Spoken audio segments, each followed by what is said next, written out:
Ces dernières semaines, le système international a retrouvé un niveau de tension comparable au moment critique de la guerre froide.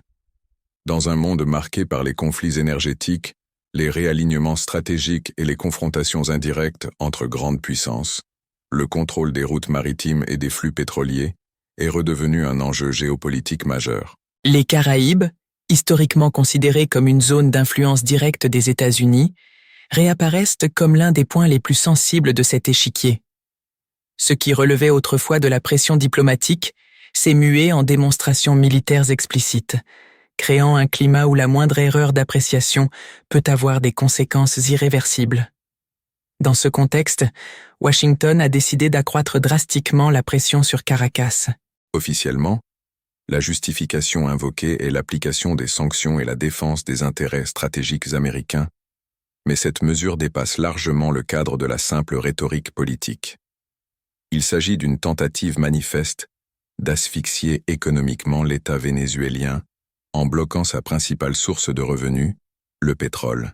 En annonçant que les navires sous sanctions seraient interceptés à l'entrée ou à la sortie du pays, les États-Unis ont clairement indiqué qu'il ne s'agissait pas d'une simple surveillance, mais d'une interdiction active en mer. Cette décision bouleverse l'équilibre régional. Lorsqu'une puissance navale déclare pouvoir entraver physiquement le commerce d'un autre pays, nous sommes confrontés à un blocus de facto, même sans déclaration officielle de guerre. Il s'agit d'une escalade militaire extrême, car elle transforme l'océan en une zone de conflit potentiel. Et ses conséquences ne se limitent pas au Venezuela. Elles affectent les partenaires commerciaux, les créanciers internationaux et surtout les autres puissances qui observent attentivement jusqu'où les États-Unis sont prêts à aller. L'élément central de cette stratégie est la présence militaire. La flotte déployée dans les Caraïbes n'a rien de symbolique. Des porte-avions ultramodernes, escortés par des destroyers dotés de systèmes antimissiles de pointe, opèrent avec une supériorité aérienne et navale totale. Des sous-marins nucléaires, indétectables par les capteurs conventionnels, renforcent la dissuasion et permettent des attaques à longue portée sans avertissement préalable. Cette combinaison garantit aux États-Unis un contrôle maritime absolu sur de vastes zones, rendant inopérante toute infrastructure terrestre vénézuélienne. Parmi ces ressources figurent des plateformes moins visibles, mais stratégiquement encore plus sensibles. Des navires d'apparence civile, transformés en bases mobiles d'opérations spéciales, opèrent discrètement près des côtes. Ces bâtiments servent de centres d'entraînement avancés pour des forces d'élite entraînées à l'infiltration, à la capture de cibles de grande valeur et au sabotage stratégique. Leur simple présence modifie la donne politique à Caracas, car elle indique que le conflit pourrait s'étendre au-delà du domaine naval et économique et se déplacer vers des actions terrestres directes, même sans déclaration de guerre formelle. Le message est sans équivoque. Le siège n'est pas seulement économique, il est multidimensionnel. L'interruption des flux pétroliers contribue à créer l'impression d'une fragilité au sein du pouvoir vénézuélien. La prime internationale accrue offerte pour la capture du président renforce cette pression, agissant non seulement comme une incitation financière, mais aussi comme un instrument de guerre psychologique. L'objectif est de semer la méfiance interne, de désorganiser la hiérarchie militaire et de provoquer des dissensions au sein des forces armées vénézuéliennes. Face à cette situation, Caracas a choisi de ne pas rester passive. La décision d'engager sa marine pour escorter les pétroliers marque un tournant décisif. En déployant des navires de guerre aux côtés de navires commerciaux, le gouvernement vénézuélien prend le risque calculé d'une confrontation directe. Chaque traversée devient ainsi une épreuve de nerfs pour les commandants en mer. Lorsque des forces navales de pays rivaux opèrent dans la même zone, avec des règles d'engagement distinctes et sous forte pression politique, la probabilité d'incident croît de façon exponentielle. C'est là l'aspect le plus dangereux de la crise. Une simple méprise, une manœuvre jugée hostile, un radar pointé sur la mauvaise cible, peuvent déclencher une série d'événements impossibles à maîtriser. Et contrairement aux crises diplomatiques classiques, les incidents en mer se déroulent en quelques minutes et non en quelques jours. La prise de décision se situe au niveau tactique, où les officiers n'ont que quelques secondes pour choisir entre battre en retraite ou réagir. Le temps presse pour le Venezuela. Son infrastructure pétrolière fonctionne à plein régime. Faute de capacité d'exportation continue, Les réservoirs de stockage atteignent rapidement leur capacité maximale, contraignant le pays à interrompre la production. Ce type d'arrêt n'est pas sans conséquences. Dans les gisements de pétrole lourd, des arrêts brutaux peuvent causer des dommages irréversibles aux réservoirs, compromettant la capacité de production pendant des années. Le gouvernement vénézuélien se trouve ainsi soumis à une pression extrême pour maintenir des flux maritimes actifs, même face aux risques militaires. C'est dans ce contexte que la situation se complexifie. D'autres acteurs internationaux ne se contentent pas d'observer. Ils mettent à l'épreuve la détermination américaine. Des navires liés à des intérêts russes ont commencé à se diriger vers le Venezuela, transportant des fournitures essentielles à l'industrie pétrolière locale. Ces cargaisons ne sont pas de simples détails techniques.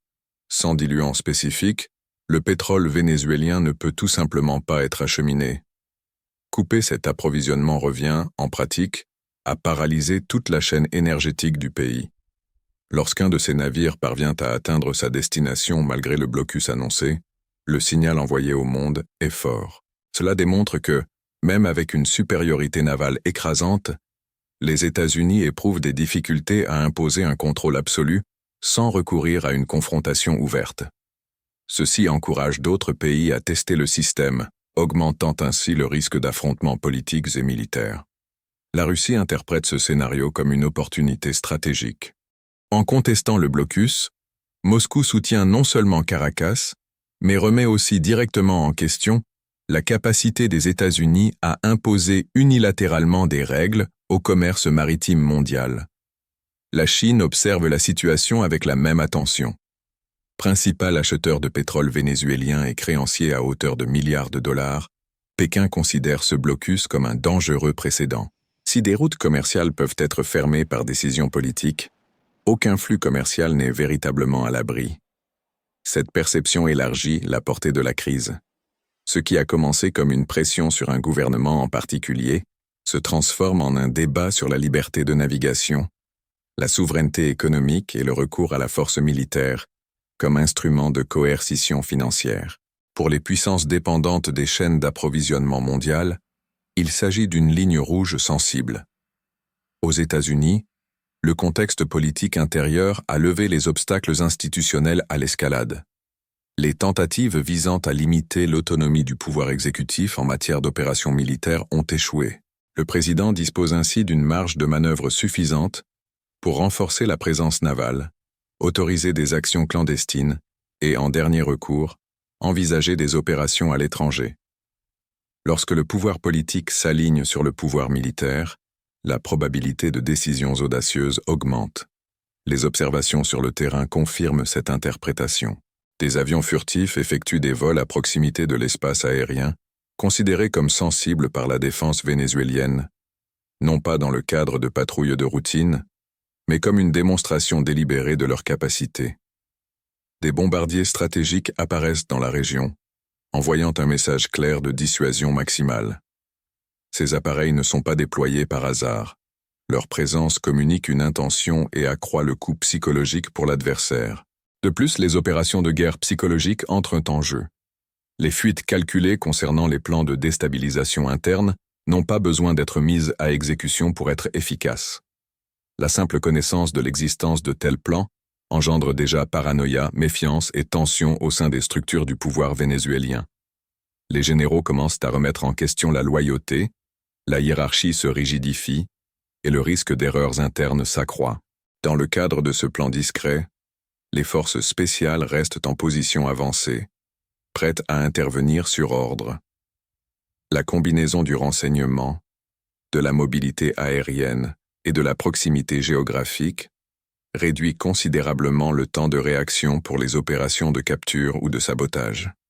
Ceci place les dirigeants vénézuéliens dans un état d'alerte permanent, mobilisant des ressources, l'attention du public et leur capital politique. L'histoire montre que les conflits de grande ampleur résultent rarement de décisions soigneusement planifiées. Souvent, ils découlent d'incidents, de malentendus ou d'actions tactiques qui échappent à tout contrôle stratégique. Les Caraïbes, à l'heure actuelle, réunissent tous les éléments classiques de ce type de crise. Des forces rivales opérant à proximité immédiate, des intérêts vitaux en jeu, des pressions internes sur les dirigeants et l'absence de mécanismes de désescalade rapide. La région est en proie à un conflit non déclaré. La stabilité repose sur les décisions prises par les commandants en mer et les pilotes dans les airs, sous une pression extrême. Le monde observe, mais peut-être pas avec toute l'attention nécessaire. Ce qui se passe là-bas pourrait redéfinir non seulement l'avenir du Venezuela, mais aussi l'équilibre des pouvoirs en Amérique latine et la manière dont les grandes puissances utilisent la force militaire pour façonner l'ordre international. La question qui demeure est directe et inévitable. Sommes-nous confrontés à une pression calculée qui se soldera par une retraite silencieuse?